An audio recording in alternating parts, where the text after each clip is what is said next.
আসসালামু আলাইকুম গাইস, আমাদের হাতে আছে এখন একটা ভিভো V27 প্রোর ভাঙা ডিসপ্লে। এই যে গ্লাসটা ভাঙা, এই গ্লাসটা আমরা ইতিমধ্যে মেশিনের মাধ্যমে সেপারেট করলাম।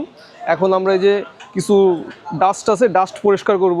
আমরা অলমোস্ট স্মার্টফোনের জগতে যত মডেল আছে সবগুলোই চেঞ্জ করা হয়, তবে আমাদের এখানে বেশিরভাগ আসে হচ্ছে আপনার iPhone, Samsung, Mi, Realme, Vivo আর কি মেন স্ট্রিম যে স্মার্টফোনের কোম্পানিগুলো আছে ওগুলোর সেটই আমাদের এখানে বেশি আসে। তবে আমরা সব ধরনের কাজই করে থাকি। টাচ আপনার একদম 100% আগের মতোই কাজ করবে, কারণ আমাদের গ্লাসগুলো প্রত্যেকটা হাই কোয়ালিটি অরিজিনাল কোয়ালিটির গ্লাস। এগুলো আসলে আপনার টাচের কোনো রকম সমস্যা করবে না, বরং আপনি আগে অরিজিনালটা ঠিক যেরকম স্মুথভাবে ইউজ করছেন এখন আপনি ওরকমভাবে স্মুথ ইউজ করতে পারবেন।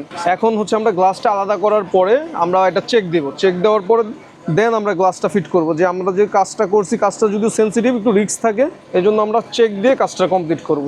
দেখেন ডিসপ্লেটা কিন্তু অন হয়েছে এবং 100% ওকে আছে। এবং আমাদের এখানে কিন্তু শুধু আপনার গ্লাস চেঞ্জই হয় ব্যাপারটা এরকম না, আমাদের এখানে আপনার যেই ডিসপ্লেগুলার গ্রিন স্ক্রিন, তারপর হচ্ছে ব্ল্যাক স্ক্রিন, হোয়াইট স্ক্রিন হয়ে যায়, ওগুলার কাজও করা হয়। যেমন এখানে কিছু কাজ করা হচ্ছে অলরেডি। এটা হচ্ছে আপনার ফ্লাক্স চেঞ্জের মেশিন। ওই গ্রিন স্ক্রিন, হোয়াইট স্ক্রিনের যে সমস্যাগুলো হয় ওটা সমাধানের জন্য এই মেশিন দ্বারা কাজ করা হয়। অলরেডি একটা কাজ কিন্তু আমাদের চলতেছে। দেখেন এটাই যে এই ফ্লাক্সটা আমরা এসিড দিয়ে ভিজিয়ে রাখছি, এসিড দিয়ে ভিজিয়ে নরম হলে আমাদের মেশিনের মাধ্যমে খুব আলতোভাবে এটা উঠাবো।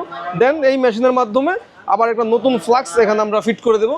ওকে, আমাদের ডিসপ্লেটা ওকে হয়ে যাবে। তো কাজেই আপনাদের যাদের স্মার্টফোনে এই ধরনের সমস্যাগুলো আছে, যেমন ভাঙা গ্লাস অথবা black screen, white screen, flux জনিত সমস্যা, তারা আমাদের কাছে নিশ্চিন্তে আসতে পারেন। খুবই অল্প সময়ে স্বল্প মূল্যে আপনাদের ফোনটা আমরা রিপেয়ার করে দিব। আমাদের অ্যাড্রেস হচ্ছে হাতিরপুল মোতালেব প্লাজা 280 নম্বর শপ।